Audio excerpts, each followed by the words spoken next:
What's poppin'? What's cracking? What's going on? What it do? I am doing it. I just want to get some stuff off my brain about Sneako and Destiny's couple of conversations. Jesus Christ. I'm gonna start off saying I heavily disagree with Sneako. Obviously, that's just going to be a decent starting point.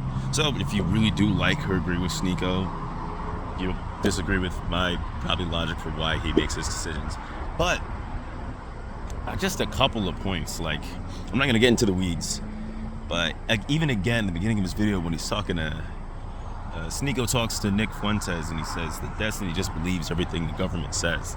And it's kind of interesting because he uses that as a reason to dismiss Destiny, right? Like, Destiny, of course you think what you think, you believe the government. And one of the pushbacks is that, okay, well, like, Sneako, you just disbelieve everything the government says. Like, you're not, like, the argument is that you're doing what you think I'm doing. You don't have actual positions, you just have a position that is, they say this, I don't agree with that. Not because it's wrong, but because they've said it. It seems to me, and there's a lot of other stuff, but just from there, it seems to me that the government has disappointed him, let him down, or led him astray in some way. And it seems as if, because he believes that's what the government does, that's like he's built his worldview around that. The government is always bad. Necessarily, the government is bad. So anything that the government wants me to do isn't going to be in my best interest, or is going to be in my worst interest. I think it'd be easier to say isn't going to be in my best interest. The government wants to do what's good for them. And so anyone who doesn't agree with that, it seems like he thinks that, okay, well, they have the exact opposite position of me. Everything the government does is good. I don't think it needs to be explained. Well, no. I wouldn't think it needs to be explained that you can just happen to come to conclusions that also fall in line with things that the government is doing, right?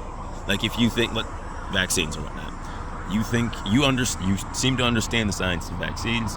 You've read all the information that is out and available back from both the U.S. government, from independent sources, from different countries, from independent sources and different countries.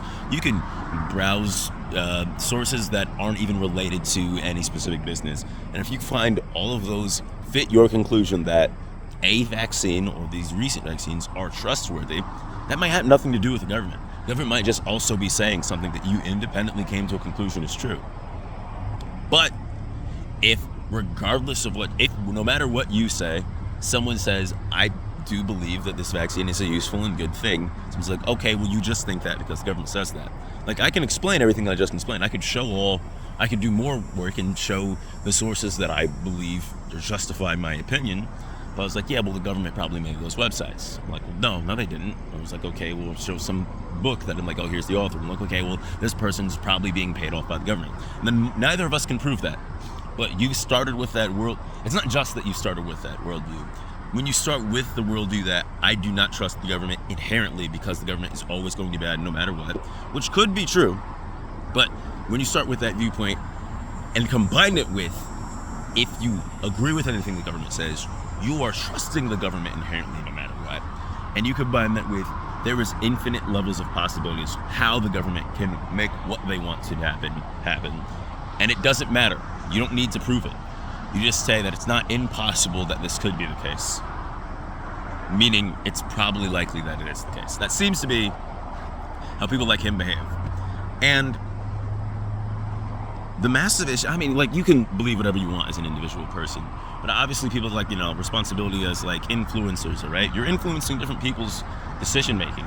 And he's a young person that feels probably very similar to a lot of other young people that, or not even young people, a lot of people in general. Like, I'm a young person. I'm like, what is it, 23? I'm 25. It doesn't, like, I don't have like some significant age experience boost over him. That problem,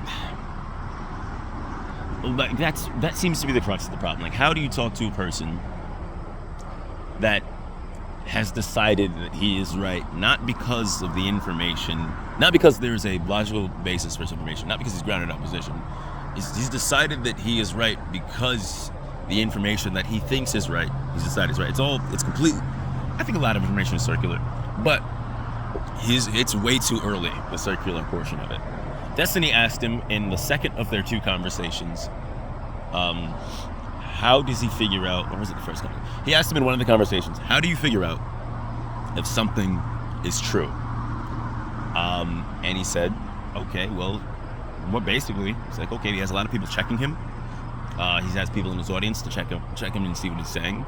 I'm like, but interesting, later in that conversation, it's like, okay, of course, your fans, Destiny, they all think this. Like, kind of admitting that, at least for an individual that is as popular as he is, it's grown a fan base, it's pretty likely that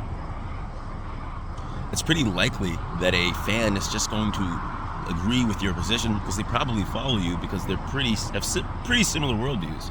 Now, that doesn't mean on everything. There's a lot of stuff Destiny's fans disagree with him on. They had this conversation with Alex Stein, in which I didn't watch this part of the conversation, but at some point, apparently Destiny thought it was okay to burn down politicians' houses. That's what got interpreted by the fans. I don't know if that was what was said. If it was said, well, I don't think he should be burning down politicians' houses. I think it's wrong too. Maybe he didn't actually say that. Maybe he concluded it he accepted it for some other point. But like, his fans say, I don't think that's true. Even his own fans disagree with that. That's cool. That happens. However, there's probably a long list of circumstances where all of his fans are agreeing with him. The person almost crashed. Are agreeing with him just because, they don't have a position staked out, and someone who already has positions that you agree with, and they can build up a similar work based on the same logic that they used to build up the other positions. They build out a new position, and like, okay, you're likely going to agree with that if you didn't have a viewpoint. And I think that's what Sneako's fans will do too. So in his second debate, 60% of his fans agreed that he won, then 40% of Destiny's fans 40% of Sneako's fans agreed that Destiny won. That's not a win, because your own fans, 40% of them, disagree with you. That means you probably did a really shitty job, because they're your fans. They should be agreeing with you. They follow you. They understand your logic. They think that your logic is justified. 40% not agreeing with you is horrible. That is terrible. If 40% of my friends thought I was wrong about some decision, and these are friends that are usually yes men, they go along with whatever I say, I have to rethink it. Even if the other 60% think I'm right, I'm like, okay, well, you guys might just be following me blindly. I should question myself if people that are normally my followers are not being my followers. Even though more fans agreed with Destiny the first time, it doesn't necessarily mean that Destiny was less right. It just means that maybe he's picked points that you're less willing to shake on. Sneako wasn't willing to shake on really too many points. He couldn't really flesh out logic in each point. He kind of just, it seems like, we're just gonna end it here. It seems like Sneako picks a viewpoint and then tries to work, not even backwards, but work outwards from whatever viewpoint he feels is the case. Logic is not a necessary portion of it. Like, it doesn't seem to matter. He's seen things happen, he's experienced certain things, that makes him think certain things are true, and he's gonna build everything from there. I'm probably gonna talk another time about, Sneako or Destiny. Maybe I'll watch some more Sneako content. I didn't want to make grand claims about Sneako because I don't watch his content. I just never found him. It's not even like I'm not gonna be like, I just never found his stuff interesting. He's not. No, I just never have watched his content. That's just that. But that's, hopefully this audio is okay. That's for video on the channel. If you disagree, which if you're a Sneako fan, you probably do. Maybe if you're a Destiny fan, you probably agree too. Disagree as well. Say it in the comments. Talk to me about it. Maybe we can figure out a way to have a conversation, put it on the channel. All right.